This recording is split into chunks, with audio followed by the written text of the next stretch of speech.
Bonjour à tout le monde, nouvelle vidéo électrocodeur.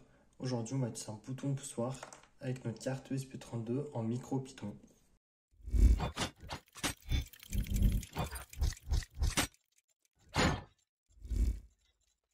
Donc on va lire l'entrée du bouton poussoir avec un ESP32 tact qui s'habille lorsqu'on appuie ou non sur le bouton.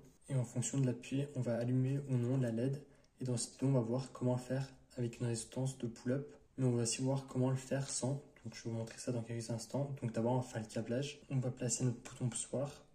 On va placer notre LED. Donc le moins de la LED, on va le mettre à travers une résistance de 100 ohms, comme ça la protège. Donc il y a un côté de notre bouton poussoir qu'on connecte aussi à la masse en passant par une résistance de 10 kΩ. L'autre côté de ce bouton poussoir, on le connecte aux 3,3 volts de notre ESP32. On va aussi connecter la ligne masse avec le GND de notre ESP32. Ensuite, du même endroit, on a connecté notre résistance de 10 kΩ sur notre bouton poussoir. On va les brancher sur la pin 26, donc sur le GPIO 26, notre ESP32. Et la LED, on va la connecter sur le GPIO 25. Donc voilà, niveau câblage, c'était assez simple. Et maintenant qu'on a terminé le câblage, on va pouvoir passer au programme. Donc on est à présent dans le programme. Donc on va commencer par importer machine, comme toujours. Et on va utiliser que pin pour l'instant, donc on n'importe que pin. On définit la LED sur la pin 25 et on l'initialise en sortie.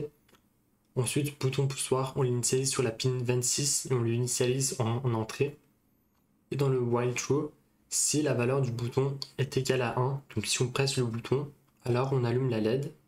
Si ce n'est pas ce cas-là, donc le bouton n'est pas pressé, dans ce cas-là, on éteint la LED. Donc c'est un programme assez simple. On va vérifier dans l'interpréteur qu'on est bien sur MicroPython. On va connecter notre carte. Et là on est bon. CP2102, USB to UART Bridge. On fait OK. Donc c'est prêt, on peut exécuter le script. Et donc là on voit que lorsqu'on appuie sur notre bouton, la LED s'allume.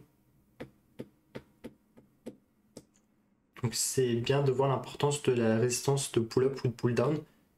Là donc on voit que ça fonctionne normalement. Si je retire cette résistance en plein fonctionnement, on va voir qu'on a un fonctionnement assez aléatoire. C'est normal, c'est à cause des parasites. Et donc pour corriger ça, on n'est pas obligé sur le SP32 d'utiliser une résistance justement de tirage. Donc notre pull-up ou une pull-down, on va la réaliser directement dans le programme. Donc selon le câblage que vous faites, si vous branchez le plus et vous lisez du 5 volts lorsque le bouton est pressé ou non, donc c'est que vous avez un pull-up ou un pull-down. Donc si vous avez un pull-down, une résistance qui tire vers la masse, on va tester en pull-down. Donc là on a juste rajouté pull, il y a la pin pour un pull-down, donc on va voir qu'est-ce que ça va donner. Donc moi la résistance qui faisait effet pull-down, donc elle était branchée sur la masse, donc down c'est le bas, donc c'est la masse.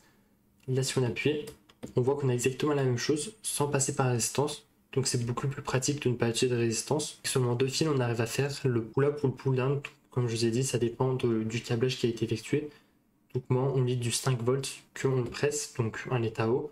Et la résistance était branchée sur la masse. Donc on peut éviter ça avec le ESP32 et en MicroPython, c'est très simple à faire, avec seulement quelques caractères supplémentaires. Donc dans cette vidéo, on a vu comment utiliser un bouton poussoir avec notre carte ESP32. Donc j'espère que cette vidéo vous a plu. Si c'est le cas, alors vous pouvez vous abonner, liker, partager et commenter. C'était Electrocodeur. Ciao!